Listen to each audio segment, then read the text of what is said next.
No spin, no bias, no censorship, and no reason to go to bed. That's Dan Wootton Tonight, Monday to Thursdays from 9 on GB News. Hello there, I'm Eamon Holmes. And I'm Isabel Webster. And we hope you can join us for Breakfast with Eamon. And Isabel. You make me laugh out loud, belly laugh. Is that important first thing in the morning? Yeah, absolutely. And there's me trying to be deadly serious. News is a serious business. Yeah, I have to rein you in sometimes. Well, it doesn't stop us laughing at it. It doesn't stop us having an opinion on what's going on. Yeah. And it certainly will not stop us reflecting what you think. Weekdays from 6 to 9:30 on GB News.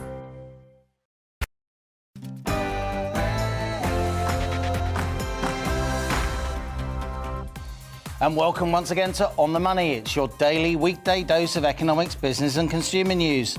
I'm Liam Halligan, and for the next hour, we'll be talking about the cost of living squeeze. Are UK households prepared?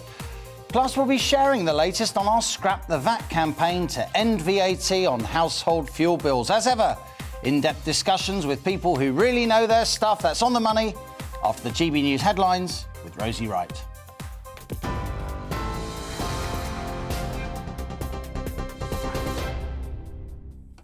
Good afternoon. It's 1 o'clock. I'm Rosie Wright in the GB News newsroom. Let's get you up to date. The Prime Minister has apologised after admitting he was at a Downing Street drinks party during the first lockdown. Speaking during Prime Minister's questions, Boris Johnson says he believed it was a work event and therefore within the guidelines. During a heated debate in the Commons this lunchtime, there were repeated calls for his resignation.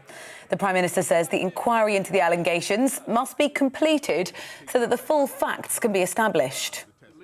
When I went into that garden just after 6 on the 20th of May 2020 to thank groups of staff before going back into my office 25 minutes later to continue working, I believed implicitly that this was a work event. But, Mr. Speaker, with hindsight, I should have sent everyone back inside. I should have found some other way to thank them. Well, the Labour leader, Sir Keir Starmer, was among those calling for the Prime Minister's resignation. Well, there we have it. After months of deceit and deception, the pathetic spectacle of a man who's run out of road. His defence that he didn't realise he was at a party. It is so ridiculous that it's actually offensive to the British public. In other news, a serving Metropolitan Police officer accused of a series of sex offences has appeared in court to face a further 9 charges. Our Home and Security editor Mark White was at Westminster Magistrates Court earlier. PC David Carrick, who's attached to the Met's Parliamentary and Diplomatic Protection Command, first appeared in court in October last year, charged with 1 count of rape. Last month, he appeared at St Albans Crown Court, facing a total of 20 counts against 4 women. Well, today a further 9 charges were laid before the court. In total, he now faces 29 allegations, including 13 counts of rape against 8 women. He appeared via video link from Belmarsh Prison today, was remanded back into custody and will appear in court in St Albans again on the 28th of this month. The rollout of smart motorways in England, which use the hard shoulder as a lane for traffic, has been suspended over safety concerns. The Department for Transport says it's taken the decision following several fatal crashes. New smart motorways will be put on hold until at least 5 years of data is collected. Campaigner Claire Mercer, whose husband was killed on a smart motorway, told GB News she isn't impressed with the new proposals. They could have easily just flicked a switch and turned the first lane off while they investigate smart motorways for the 25th time in the last 2.5 years. Just pause it. All they've actually promised to do is pause the rollout of new smart motorways, but it's not even all just new smart motorways. It's only ones that aren't substantially completed. So we're still going to have smart motorways opening in the next few years. French police have made an arrest in connection with the unsolved murders of a British family in the Alps almost 10 years ago. Saad Al-Hili, his wife Iqbal and their mother Suhaila Al-Alaf were shot dead on a road near Annecy in September of 2012. Their 2 daughters survived the attack. A cyclist was also killed. In a statement, French authorities said a person had been arrested shortly after 8 a.m. this morning by police in Chambéry, saying that further details will be released later. Novak Djokovic has admitted breaking COVID isolation rules when he met a journalist after testing positive for coronavirus. He says he made an error of judgment, saying he wanted to fulfil the long-standing commitment with a reporter. It's as the Australian government is considering whether to deport him following a row over his visa and vaccination status. The world number one blamed a member of his team as well for what he called human error in his travel documents. The Prince of Wales has commissioned a series of paintings of Britain's last remaining Holocaust survivors. 7 leading artists will paint the men and women who were once children in concentration camps in the Second World War. The Prince says he hopes the portraits will be a lasting reminder of the horrors of the Nazi regime when it's lost to living memory. You are up to date here on GB News. I'll bring you more as it happens. Right now, Liam and On the Money.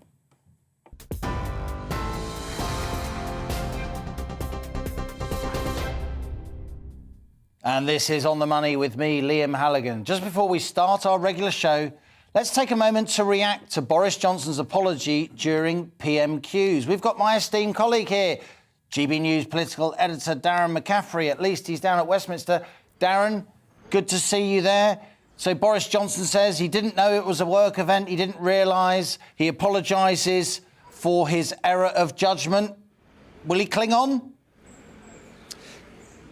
A pretty battened down Prime Minister, wasn't he, in many ways, Liam, having to apologise repeatedly over and over again for what happened in May 2020.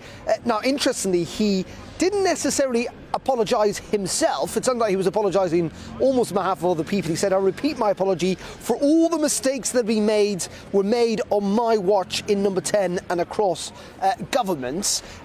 But it was surely the nearest sign we've had that the Prime Minister admitting that what went on in that garden was at least not within the spirit of what the rest of the nation were doing. Now, Downing Street and his defence is essentially that he turned up at this event. He clearly didn't make this clear, but he mustn't have been aware of Martin Reynolds' email suggesting it was a social occasion where you were to bring your own booze. But that he turned up not knowing it was a social occasion, thinking it was a work event. And in the end, he only stayed for 25 minutes. In retrospect, in hindsight, he said he should have told people to go home. He did not, however, do that, and that was the mistake he was admitting. I think fundamentally, though, Liam, we can get caught up, can't we, sometimes, in the nuance of these stories, the questions that continue, and those questions will continue. For example, was he unaware of Martin Reynolds' email, which makes it clear that it was a social occasion to staff? The fundamentals are that in early December, the Prime Minister stood up in the Commons and repeatedly answered questions from journalists, insisting that there was no party and no COVID rules were broken. Today, the Prime Minister, must be said, forced through some rigorous journalism from colleagues at ITV News and elsewhere, had to admit not only was there a party, but that he was actually in attendance at that party. Now, his claim is he didn't realise it was a party at the time. Retrospectively, he must have realised it was a party, hence why he's apologising. And those are the really damaging fundamentals, that the Prime Minister, for weeks and weeks, seems to be suggesting that there was nothing to see here, nothing went on of any note. And today, almost kicking and screaming, brought to the Commons to admit that was not the case. And that is going to weigh heavily, I think, on Conservative MPs as they mull over in the next 24, 48 hours about whether they're prepared to defend the Prime Minister on this issue, as they wait in anticipation for Sue Gray's now crucial report. She will decide whether this was a work event or not, and also whether they think this whole saga is so electorally damaging for the party that maybe it is time they start thinking about a different leader to lead the Conservative Party and the government into the next general election. Really, really difficult politics for Conservative MPs at the moment, and a very difficult space for the Prime Minister. He will hope that that apology will go some way to help. But as always with these things, in many ways it raises more questions than it answers. Thank you very much for that, Darren. Don't look round, you're safe, but the Stop Brexit man, he's diversifying into new fields of politics as ever. A lot of colourful characters down there on College Green with our political editor, Darren McCaffrey, updating us there on the latest Political turmoil at Westminster. Now, coming up on The Money today, as the cost of living squeeze starts to tighten, how good are us Brits at managing our household finances? Not very, according to new polling evidence, with almost half of us saying we need help dealing with money matters. We host a detailed discussion. We'll be reporting also from the North East on recycling industrial waste, plus an update on our GB News campaign to scrap the VAT on household energy bills, which is fast gaining momentum. Plus, for today's Money Talks interview, we meet Arthur Brownridge, Managing Director of Brownridge Transport, a haulage service company based in Leeds, with a wonderful family legacy, having started out over a century ago with a single horse and cart, delivering milk and coal. That's later here on The Money. And as ever, I want your questions, opinions, suggestions. This is your show too. What do you think of today's On The Money debate? Email gbviews@gbnews.uk or tweet @GBNews. We'll read some of your messages later in the show. Stay with us. This is GB News. I'm Liam Halligan. You're on The Money.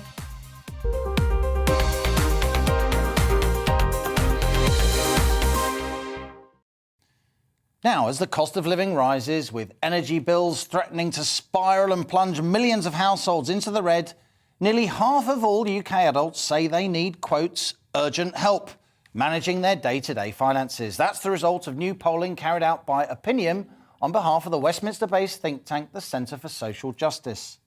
The finances of countless UK families are now being stretched in a way we haven't seen for decades. Rising inflation as prices soar is drilling into living standards. And in April, of course, we faced pre-announced tax rises and that much-discussed impending spike in utility bills as the household energy price cap is raised. As pressure mounts, nearly half, 44%, of adults say they need urgent help managing their cash, this new polling suggests, pointing to the dire state of the personal finances of millions of people. That rises to 68%. That rises to 68% of 18 to 34-year-olds saying they need help managing their finances. Now, young people in particular say a lack of financial education is one reason they so often get themselves into debt and financial difficulty. And this research has also been backed by the credit management company Loel.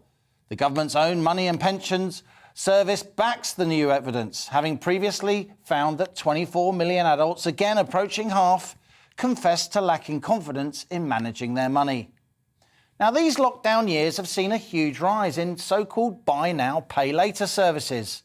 Almost a tenth of us, including a fifth of 18 to 34-year-olds, used companies like Klarna and ClearPay to spread payments while doing their Christmas shopping. Internationally, the UK scores poorly on measures for financial literacy compared to other developed nations, something which I believe is linked to a lack over many years of decent, popular financial journalism. Back in 2014, financial education was made part of the national curriculum in England. But since then, we've seen patchy provision with a lack of common teaching standards and many schools claiming that they struggle to find class time. Well, in my view, they must. But what do you think? And that's our On the Money question today. Is the British public ready for this cost of living squeeze?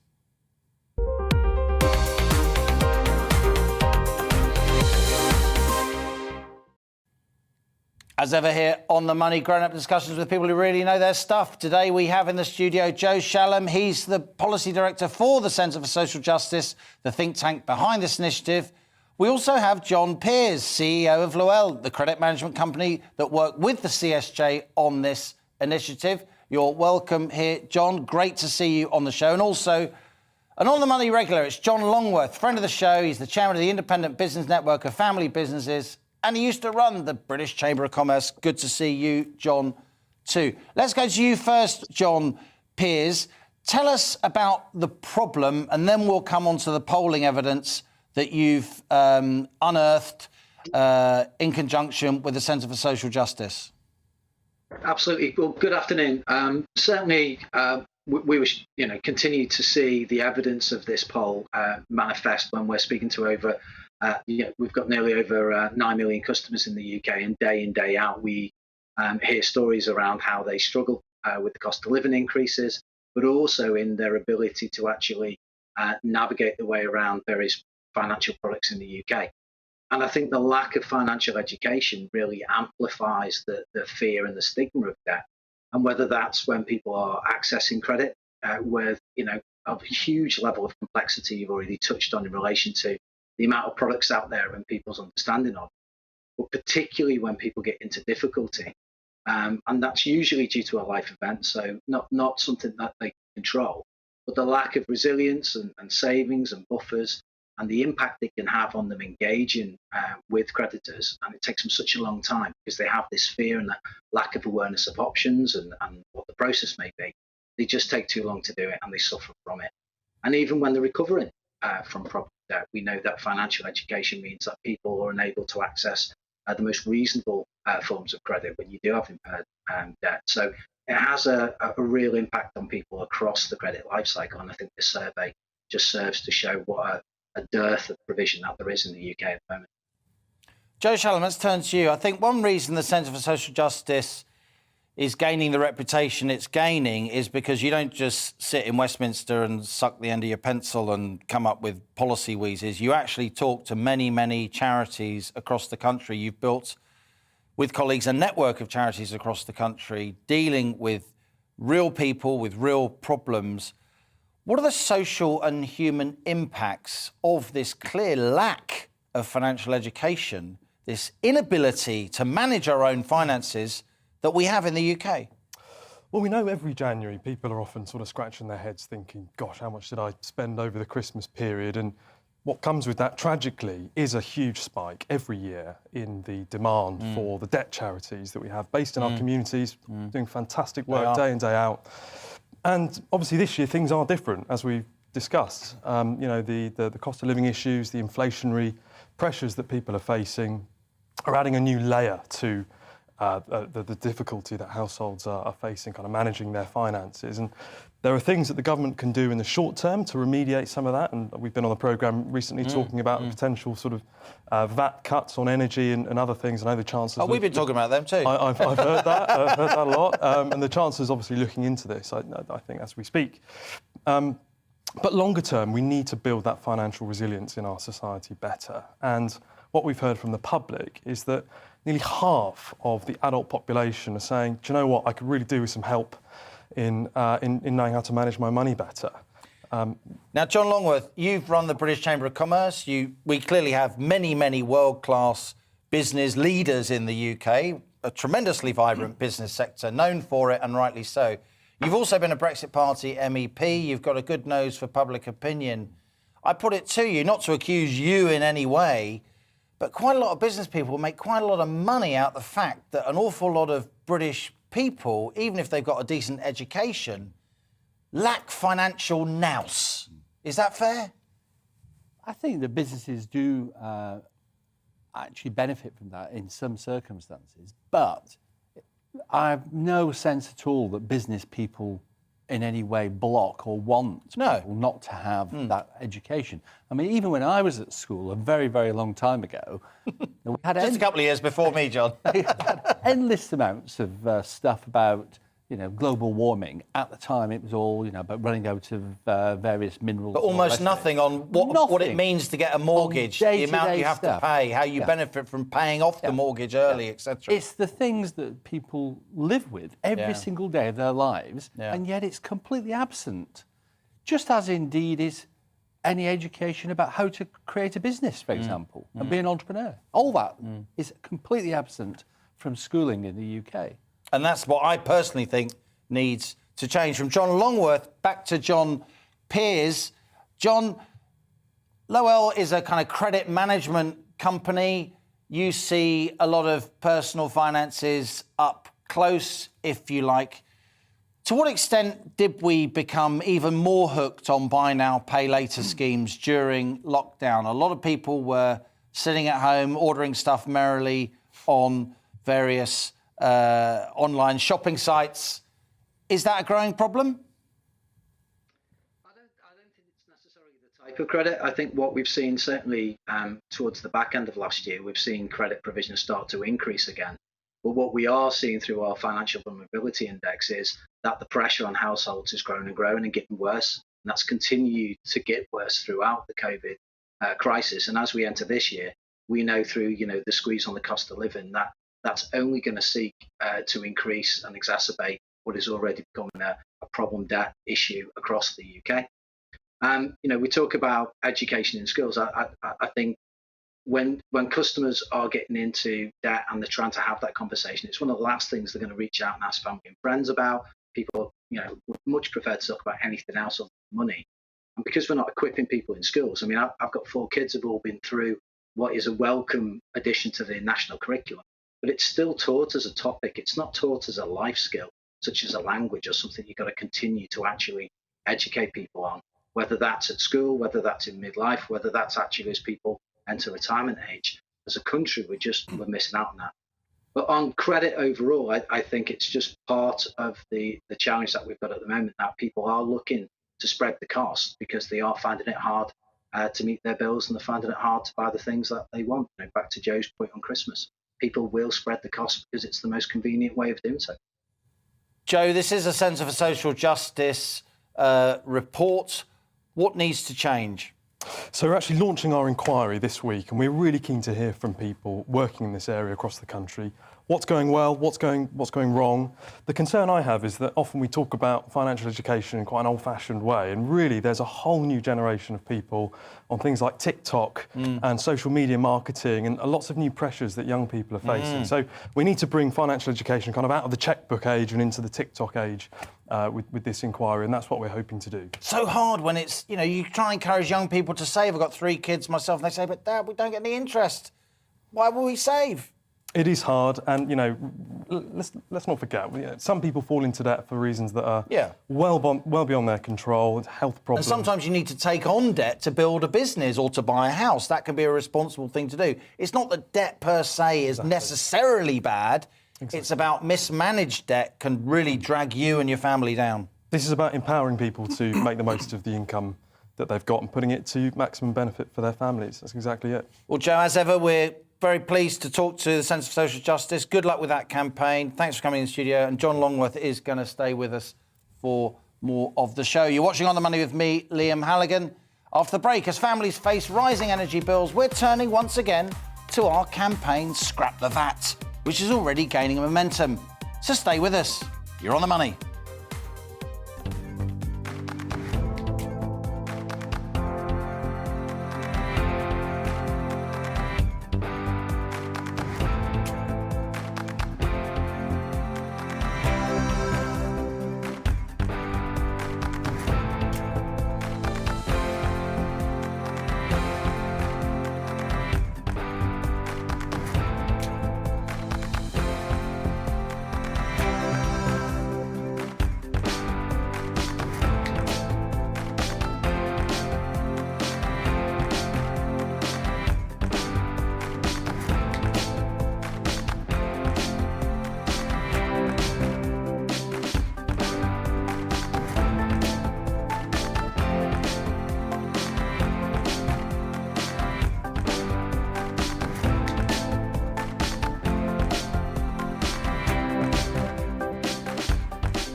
Hello there, I'm Eamon. And I'm Isabel. And you're watching the GB News digital stream across the United Kingdom. And around the world.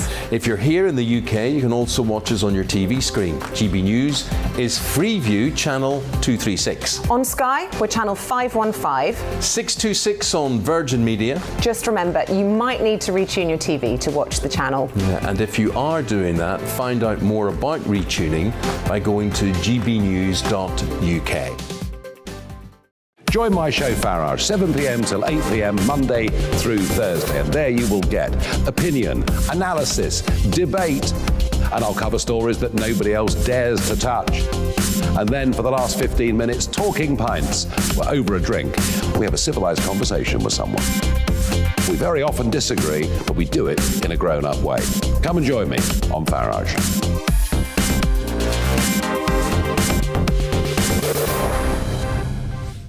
I'm Dan Wootton. Join me Monday to Thursday from 9 to 11 for the feistiest and most fun news debate on TV, where free speech reigns. I'll bring you a sharp take on the day's biggest stories, bombshell newsmaker interviews, and A-list guests. And I guarantee you, no spin, no bias, no censorship, and no reason to go to bed. That's Dan Wootton Tonight, Monday to Thursdays from 9 on GB News. Hello there, I'm Eamon Holmes. And I'm Isabel Webster. And we hope you can join us for Breakfast with Eamon and Isabel. You make me laugh out loud, belly laugh. Is that important first thing in the morning? Yeah, absolutely. And there's me trying to be deadly serious. News is a serious business. Yeah, I have to rein you in sometimes. Well, it doesn't stop us laughing at it. It doesn't stop us having an opinion on what's going on. Yeah. And it certainly will not stop us reflecting what you think. Weekdays from 6 to 9:30 on GB News.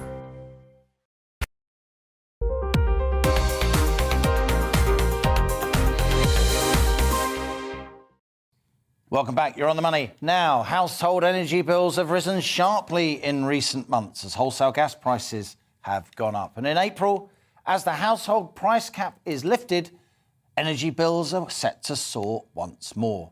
Now, on Monday, On the Money launched a GB News campaign for VAT on those household fuel bills to be suspended. We called it Scrap the VAT. Now, since we launched this campaign, lots has happened. Yesterday, Labour used an Opposition Day debate to push the government to, you've guessed it, remove VAT on fuel bills, with the Shadow Chancellor, who backed Remain, by the way, arguing that now the UK is outside the European Union, the government can remove VAT on energy bills if it wants to. We want to make Brexit work. We've got this power. Let's bring it in now. A VAT cut is something practical that this government can do right now, and it will be felt automatically in people's bills, in all of our constituents' bills. It will give security to people across our country, and I urge all MPs to back Labour's motion today. Shadow Chancellor Rachel Reeves there talking in the Commons yesterday. The government, though, was officially having none of it. Here's the Chief Secretary to the Treasury, Chancellor Rishi Sunak's number 2. Now, Madam Deputy Speaker, wholesale gas prices remain at very high levels. Some of the key drivers of the current price spike are, of course, due to a cold winter last year and wider international events that are driving demand. And it is true, of course, that gas remains an important part of the wider energy transition that is underway. That was Simon Clarke, Chief Secretary to the Treasury. Now, this morning, the boss of the energy giant Centrica, that's British Gas in old money, he warned that high energy prices are here to stay for at least 2 years. And ministers are now signalling, not saying on the record, signalling that the government may indeed remove VAT on fuel bills ahead of April when the price rises kick in. Still in the studio with me is the former Brexit Party MEP, John Longworth. John, let's talk about this cost of living crisis. You're a political analyst, you're a former head of the British Chamber of Commerce, as I've said. You've been seeing around political corners for a living for a long time now. What do you see come April? Well, April, we're looking at down the barrel of a price rise in energy, particularly gas, of in excess of 50%. I mean, that's huge. This is sort of the government's poll tax moment. The reaction will be... Really? I think so. You're going... So this, just for younger viewers and listeners, of course, because we're on the radio, that's the late 80s when power seeped away from Margaret Thatcher because she insisted on imposing this basically flat rate charge, the community charge. Indeed. We called it the poll tax on all households across the UK, with the rich paying the same as the poor. Yeah, and actually it was rational, but Britain never does that sort of thing. You know, we don't hammer poor people. And this is what's going to happen with this energy bill. I back scrapping the VAT. I've actually written an opinion piece on it. The Independent Business Network, actually. Family Businesses said it was a good thing because it's hitting businesses as well. But in the sense, it is actually a sticking plaster because it's a relatively small proportion of the cost. I agree. And the real cost, the really big number, is the quarter of those energy bills that is actually a green levy. And the thing that none of the parties are talking about, because they're trying to swerve around this, because they're embarrassed that they may be seen to be attacking the green movement, sacred green agenda. The sacred religious green agenda. is that actually the government's approach to net zero is a disastrous approach, an approach that the United States and the European Union have backed away from. Now, if I was to push back on that, what I would say is I agree with you, VAT on fuel bills is 5%. 5% is 5% though, and if you're if you're the average household and the energy price cap for you is going to go up from £1,277 where it is now to over £2,000, 5% of £2,000 is £100, which is worth having. And unlike the green agenda, and of course you're right, a big chunk of those fuel bills are going to subsidise renewable energy. It's going to take months, years for Boris Johnson to unwind that, indeed if he's still around.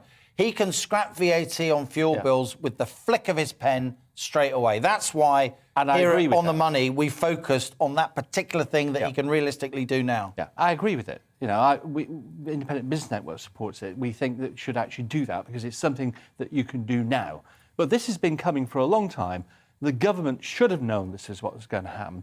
And the Independent Business Network wrote a report a few months ago on the real road to net zero. And what we basically said was we should use the gas that we have beneath our feet and in the North Sea as a bridge. Yeah, the transition fuel. To a nuclear... It's a lot cleaner than coal, right? I mean, it is a fossil fuel, but it's a lot cleaner than coal. Exactly. This is a big discussion we've got to have here in the UK. I don't see the discussion happening. We're trying to have the discussion here on The Money. We're trying to have the discussion in more general terms across GB News. And for my money, literally and metaphorically, if you like, it seems to me the government desperately need to show now that they get that ordinary people's lives are tough and getting tougher. And so I'm hopeful, actually, not least because of GB News weighing in. I think there's a good chance that Boris Johnson will scrap the VAT. Yeah, I agree. I think it would be a sensible thing to do, and it's actually a good symbol that the government is listening, at least. But who really do need, as with so many things post-Brexit, to get a grip of business and the economy and actually make the gains that we need. John Longworth, always good to see you in the studio. John Longworth there, the former boss of the British Chamber of Commerce. Lots of you have emailed in on this topic, of course. On scrapping the VAT, Janet says, what about council tax, which is going to cost us pensioners alone another £2 a week?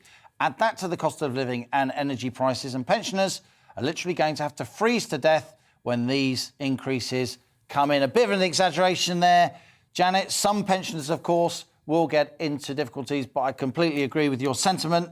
Thank you for writing to us. Megan says, VAT on fuel bills should be scrapped only for those on minimum wage. That's an idea. We can't keep allowing the rich to benefit from low earners. The government keep talking about levelling up, but as always, it's just empty words. On this question of money management, Mike says, my sons are in their 20s.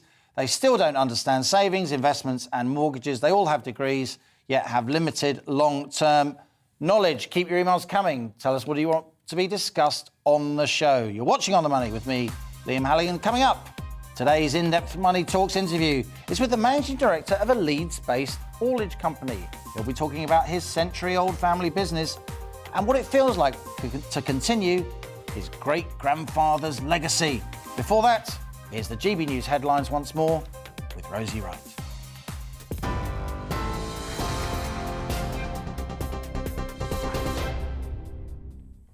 Good afternoon, it is 1:33. I'm Rosie Wright in the GB News newsroom. Let's get you up to date. The Prime Minister has apologised after admitting he was at a Downing Street drinks party during the first lockdown. Speaking in Prime Minister's questions, Boris Johnson says he believed the party was a work event and therefore within the guidelines. During a heated debate in the Commons this lunchtime, Labour leader Sir Keir Starmer was among those calling for his resignation. But the Prime Minister says the inquiry into the allegations must be completed so the full facts can be established. The High Court has ruled the government broke the law by using so-called VIP lanes to award contracts for PPE at the height of the COVID pandemic. Pestfix and Ianda Capital signed deals worth a total of almost £600 million after being referred to the Department of Health by people they knew. The court ruled that it was unfair to give them preferential treatment simply because they were part of the VIP lane. French police have made an arrest in connection with the unsolved murders of a British family in the Alps nearly 10 years ago. Saad Al-Hili, his wife Iqbal and their mother Suhaila Alaf were shot dead on a road near Annecy in September of 2012. French cyclist Sylvain Mollier was also killed. The British family's 2 daughters survived the attack. The Prince of Wales has commissioned a series of paintings of Britain's last remaining Holocaust survivors. 7 leading artists will paint the men and women who were once children in concentration camps and ghettos in the Second World War. The Prince says he hopes the portraits will be a lasting reminder of the horrors of the Nazi regime when it's lost a living memory. You are up to date now here on GB News. I'll bring you more as it happens. Now back to On the Money.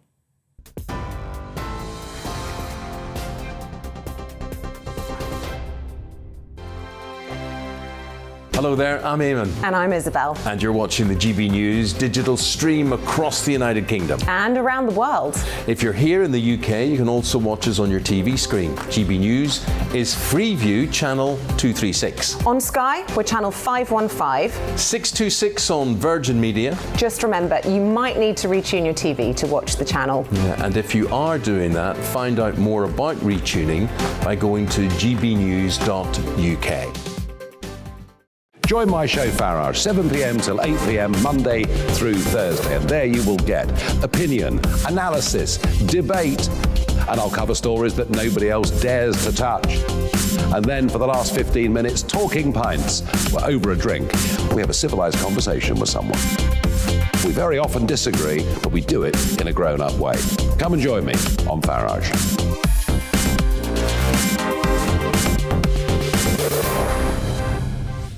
I'm Dan Wootton. Join me Monday to Thursday from 9 to 11 for the feistiest and most fun news debate on TV, where free speech reigns. I'll bring you a sharp take on the day's biggest stories, bombshell newsmaker interviews, and A-list guests.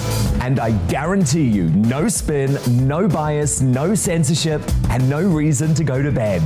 That's Dan Wootton tonight, Monday to Thursdays from 9 on GB News. Hello there, I'm Eamon Holmes. And I'm Isabel Webster. And we hope you can join us for Breakfast with Eamon. And Isabel. You make me laugh out loud, belly laugh. Is that important first thing in the morning? Yeah, absolutely. And there's me trying to be deadly serious. News is a serious business. Yeah, I have to rein you in sometimes. Well, it doesn't stop us laughing at it. It doesn't stop us having an opinion on what's going on. Yeah. And it certainly will not stop us reflecting what you think. Weekdays from 6 to 9:30 on GB News.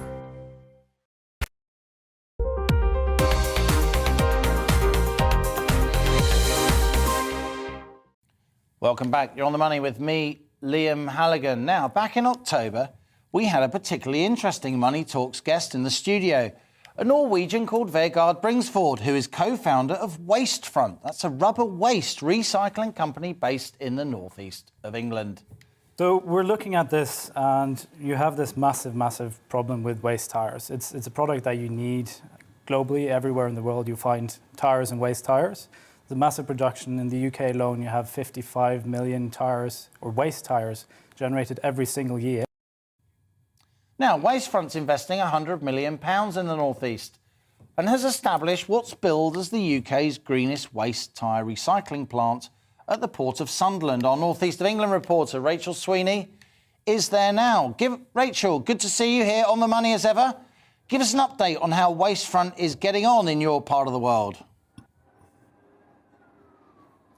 Well, I have fantastic news from the northeast of England. Hundreds of jobs thanks to Wastefront's £100 million investment here at the Port of Sunderland. With me now is the CEO, Vianney Vales. There's going to be hundreds of jobs in the construction, and there will be more than 100 jobs on site when it eventually gets here. But the big question is, will you be hiring locally?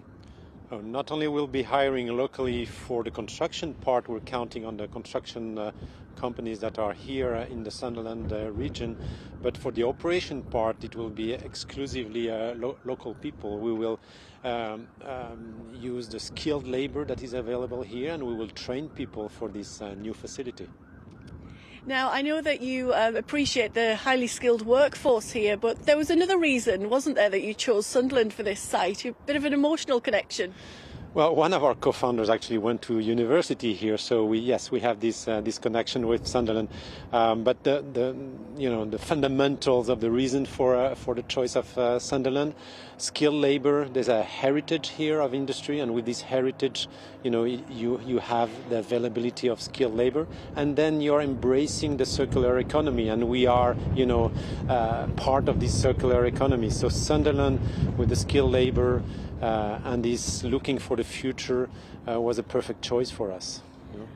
Your timescale for this is to open in 2024. That seems very soon. Are you confident? Oh, we're very confident. We start construction in 6 months, and then the schedule of this construction is already prepared. And yes, we will start operation in 2024. The Port of Sunderland, what do you make of it so far? Fabulous facilities, a door to the North Sea, 1-2 days to the European coast, the best facilities to get product in and out using the multimodal capabilities of the port. Really exceptional site. Our site is within the port, far from residential areas. It's really a nice fit with our project. We've just had a good look around, and we were saying you can smell the industrial heritage here, and that's what you're hoping to get from the future, isn't it? From the people around here to work for you. Yeah, exactly. I mean, we're building the industry of the future here. We're building this circular economy. You have here in Sunderland the Nissan investment, electric vehicles.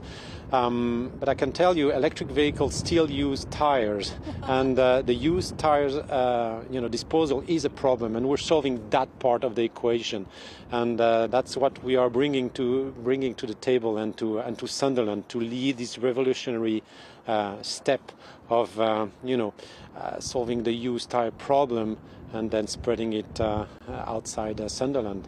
Now, it's obviously great for our local economy, but let's talk more about the environment. 80,000 tonnes of tyres, I read, that you'll be shifting. What is going to make this recycling plant different to other tyre recycling plants? Why is this the first of its kind?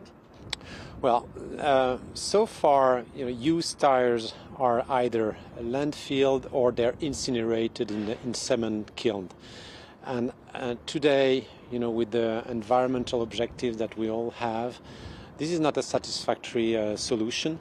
There are technologies that allow us to recover every component of a tire. A tire is a beautiful object with a lot of components that are valuable. So the goal here with this plant is to recover each of these components, the rubber, the metal that is in a tire, the carbon black that helps with the durability of the tire. Every one of these components is recycled back to valuable product. That's a major breakthrough versus just burning the tire for energy recovery, which is the current main solution.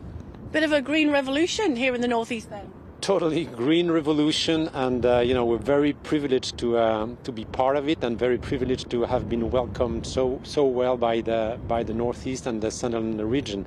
The blueprint of this factory that will be built in Sunderland will be used and replicate globally. So yes, we're leading the revolution from Sunderland. Well, we're thrilled that you're here. Thank you for bringing the jobs. Boost to our local economy, hundreds of jobs, and you just heard there, this will be a blueprint that will be rolled out across the world, the northeast once again leading the way. Rachel, always good to see you on the money, bringing us business stories from your patch. Rachel Sweeney there, GB News North East correspondent. It's time now for my daily interview series, Money Talks, and today's guest is Arthur Brownridge, Managing Director of Brownridge Transport, a haulage and distribution service based in Leeds.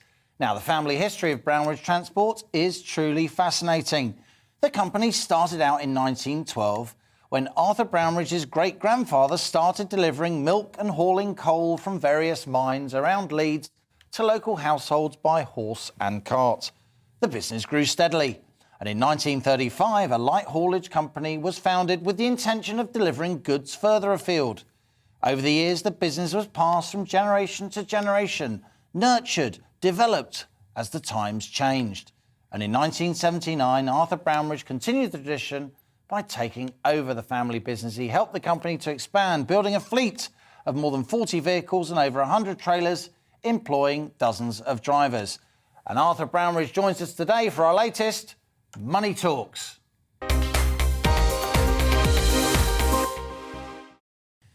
Great to see you here in the studio, Arthur. Thanks for coming down from Leeds, the capital of Yorkshire. How's it feel to be overseeing a company that was founded with a single horse and cart by your great-grandfather? Well, it's an honour. I want to correct what you mentioned earlier. We actually started in the 1880s. Around there, 1890s. And it was in the... that picture that you've just shown was actually 1905. So, yeah, it's been around a long time. And obviously, running a business, every day you're solving problems, you're fighting fires, you're trying to keep things going.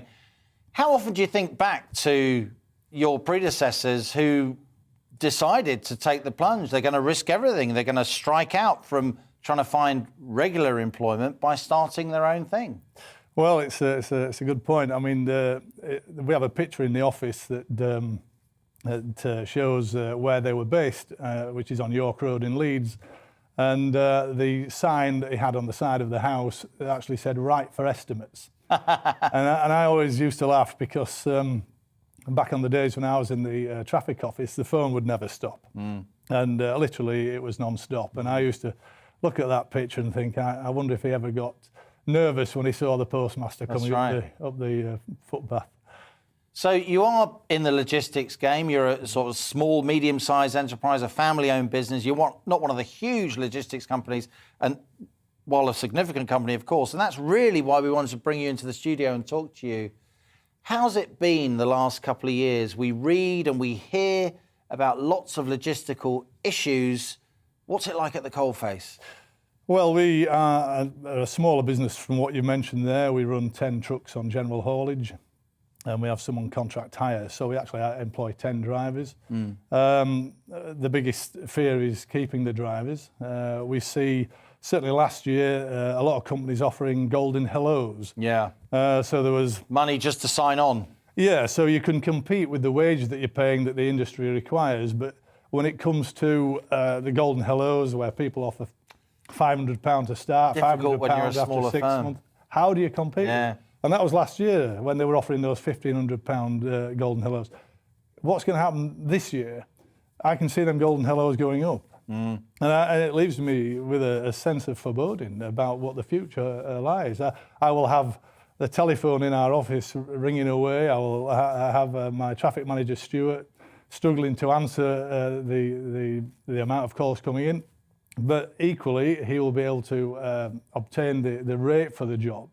But out in the yard, I can see the trucks stood because we have lost the drivers who have gone to the golden hello opportunities. So you can't blame them. You've got the truck, it's taxed, it's insured, all that massive expense, and you can't actually turn that into revenue, let alone profit, because you've got no one to drive it. How severe is the shortage of HGV drivers? I think it's a problem. It's a tsunami waiting to come. It's in the press. I actually read recently that they actually thought that it was being, the gap was being filled. It is not. There is there is a major problem in Europe. The French have 20,000 drivers. The Germans have 45,000 drivers, shortages. And I think I read that Romania had equally 40,000. So where the government are allowing truck drivers to come back and work here, it's a dream. The Polish, for example, we used to employ Polish drivers about 20 years ago. Because that's when there was by 99, 2000, there was a problem. And that problem was filled because of the Polish drivers that came into the country. But that was before Poland joined the European Union. They joined in 2003.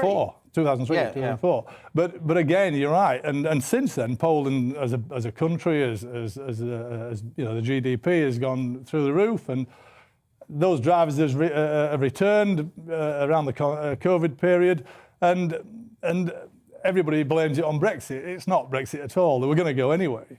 Yeah. How difficult is it to recruit UK HGV drivers? And if there are difficulties, not to put words in your mouth, if there are difficulties in your experience, Arthur, Is that because of a kind of attitude problem, or is it a lack of training? Is it a delay in getting them licensed? We hear about huge bottlenecks at DVLA, the licensing authority, for people to actually get trained and certified as HGV drivers, Brits, even if they want to. Well, I've thought about that point. If I was to go back to 78, 79, as a young boy, I used to work on the vans in the school holidays, and certainly around October time, we used to attract people from the building trade, and that was builders and carpenters. Yeah, because the building trade slows down in those really cold months. You can't pour concrete really in November and December. You can't, but equally the pay rate was comparable. Yeah. And then into the 80s, after the recession, Margaret Thatcher's recession, as I call it, we then saw the building trade increase, and therefore those chaps wouldn't come in. Yeah. And we were helped out, you could say, by the mining industry's demise. A lot of the miners retrained and came back into to help out in the transport business. Another major problem that occurred was when the Labour government decided that everybody should go to university. And that then slowed down any possible, what I call natural employee coming into the industry. They would start as a warehouseman and then take the license, and they'd go up the driver sort of ladder from a van to a truck to a HGV Class 1. And so all this has slowed down people coming into the industry. But more importantly, it's the pay. You know, for example, a builder can earn in the region of £50,000 on a basic 40-hour wage, and a truck driver has to work 55 hours to achieve that. Is it about more than pay? I mean, obviously, you need to be a pretty resilient person. It's a good man or woman. We've obviously got female HGV drivers too, long-distance truck drivers. You've got to be quite resilient, but we hear a lot about, and I've seen this for myself, on the continent, as it were, the facilities for HGV drivers, they're much better. Places you can stop, get a shower, get a decent meal. Here in the UK, you've got HGV drivers parking in, remote country lanes, no facilities, almost shunned. Well, and yet they carry out a crucial role. They are so undervalued, it's unbelievable. In the country, there used to be truck stops. Yeah. And I mean, every sort of town and city would have a truck stop. And it was free, and there was some facilities. But those times, sadly... They're on the old A roads, weren't they? Yeah, that's right. And now the motorways, they don't seem to have those trucks. Yeah, you've got service stations. You have. But the truck drivers, they're always sort of... And they cost a lot of money to park there, and the facilities are not very good. And you talk about females joining the industry, and these facilities just don't exist for those. So if you have a chap doing 4 nights out a week, or a lady doing 4 nights out a week in transport, the facilities aren't there. And then furthermore, the security element of parking on these motorway services. Yeah. At one time, they were reasonably safe. Now hauliers have to suffer curtains being cut and product being stolen from those trucks. So it's not a pretty picture. Congestion doesn't help. The amount of trucks and cars are on the road, and so the job is a difficult one. And this is why I'm saying they're undervalued. The drivers should be thought of much more than they are, and the industry should pay for that. Just in the last minute, Arthur, let's go back to Brownridge, the transport company that bears your name. Yep. What's the future for the company? Obviously, you've got a lot of miles left in you yet. I don't know. I might appear to have. do you think about passing it on to the next generation? So many of the best British companies are family-owned companies, aren't they? My daughter joined the business 10 years ago and left to have a baby, have a family, and she worked on our traffic desk with Stuart. Who's going to follow these incredible people, though? That here they are, here are your predecessors. We got you running the company for a long time now. What happens down the line? It all depends on how the market goes and whether or not we can get the resources. Another haulier I was speaking to was saying that new trucks is a problem. He couldn't get new trucks. So, unless we get the new trucks and we can attract drivers to drive them, that's the difficulty. Well, Arthur Brownridge, we wish you the very best of luck. We're grateful to you for coming down from Leeds, Yorkshire, to the On The Money studio, and all the very best with your business. Thank you, Liam. Thank you. Just a few more emails on what's been discussed on the show. There have been so many. We really appreciate you writing in gbviews@gbnews.uk. Calling for VAT to be scrapped is a welcome development, says Henry. It shows some part of the media are at least taking the cost of living crisis seriously. We are indeed, Henry, and we're grateful for that. On the scrapping the VAT bill, why not scrap VAT and only have income tax based on income and property value? That was from Bill. Kate said, I'm 63, crippled with arthritis and waiting for a knee replacement. Being at home all the time, I need to heat my home. Scrapping the VAT will be a great help. Thanks for that, Kate. John emailed us. In my view, stopping VAT on household bills would do little to help, but it could help businesses. Richard said there shouldn't be any VAT on energy, full stop.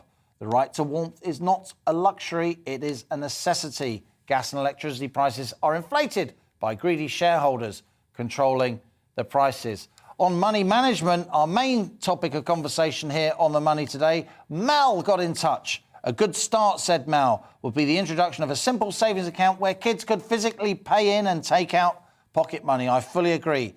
Thanks so much for taking the time to write to us here on The Money. You've been watching On The Money with me, Liam Halligan. Thanks also for joining me, whether you're listening on the radio, watching on television, seeing us via your laptop. We'll be back tomorrow at 1 p.m, continuing our Scrap the VAT campaign. There it is. But for now, this is GB News. I'm Liam Halligan, and that was On The Money.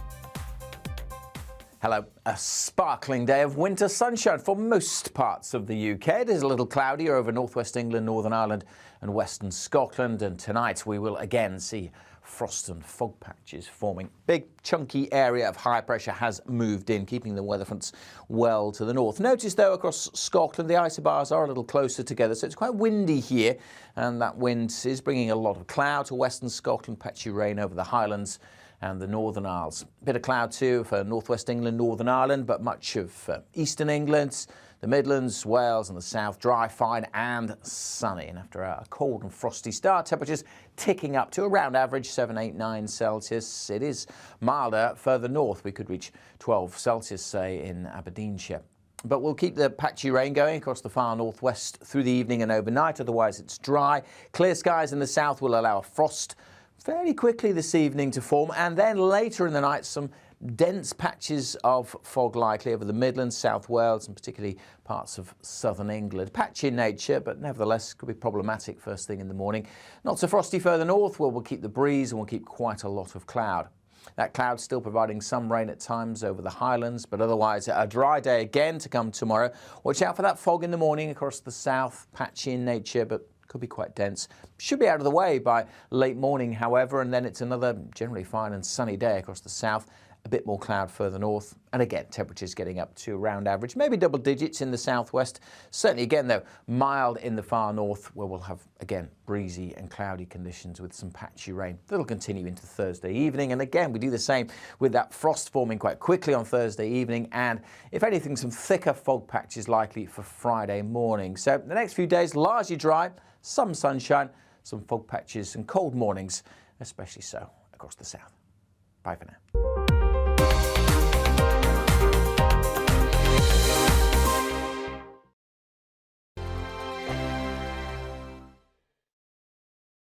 Hello there, I'm Eamon. And I'm Isabel. And you're watching the GB News digital stream across the United Kingdom. And around the world. If you're here in the UK, you can also watch us on your TV screen. GB News is Freeview channel 236. On Sky, we're channel 515. 626 on Virgin Media. Just remember, you might need to retune your TV to watch the channel. Yeah, and if you are doing that, find out more about retuning by going to gbnews.uk. Join my show Farage, 7 p.m. till 8 p.m. Monday through Thursday, and there you will get opinion, analysis, debate, and I'll cover stories that nobody else dares to touch. And then for the last 15 minutes, talking pints. We're over a drink. We have a civilized conversation with someone. We very often disagree, but we do it in a grown-up way. Come and join me on Farage.